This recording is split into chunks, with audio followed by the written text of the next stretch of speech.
So here we have the Nissan Qashqai. I'm going to start off firstly by showing you around the outside of the car, and then we'll hop in and run through some controls from there. From the outside you can see it's a 5-door car with alloy wheels and tinted windows. So we're going to start off inside its boot space first of all. As we approach the back of the car, you can see we have reversing sensors, plenty of boot space along with that 60/40 split folding rear seat, should you wish to increase this space even further of course. And then underneath these two tray sections, even more space again. Okay, so we're just going to work our way back around to the front of the car, and then we'll hop in and, as I mentioned, run through some of the controls on the inside of it from there. Just briefly before we climb in, I think it's well worth seeing the interior from this exterior point of view. There's plenty to run through on the dashboard, so let's hop in and we'll do that now. Okay, now that we're inside the car, we're going to start with the dials. On the left-hand side, we have the rev counter and coolant temperature gauge. On the right-hand side, the speedometer and fuel gauge.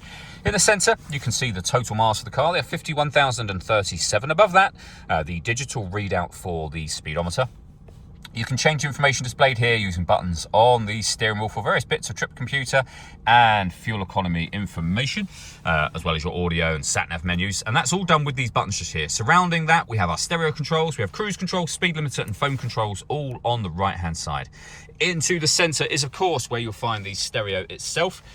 It's also where you'll pair your phone, which we'll come to in a moment. We have DAB radio, FM and AM as well. If you want to listen to your own music, you can do so via the CD player, auxiliary input and Bluetooth audio. So once you paired your phone just here, you will be able to make and receive phone calls as well as streaming your music wirelessly. So just hit select pair device or delete devices on here to pair a new one.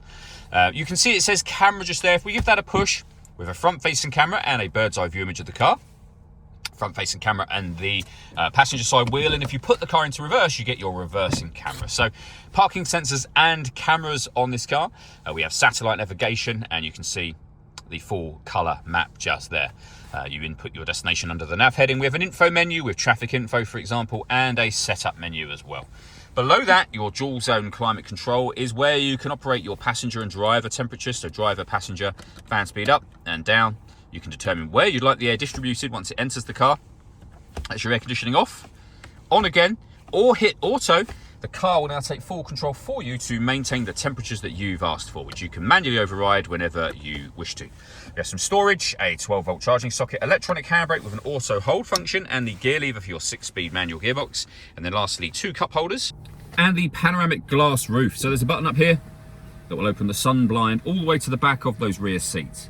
The glass section itself is fixed in place, but as you can see, with the sun blind open, it lets in a huge amount of extra light to this cabin area.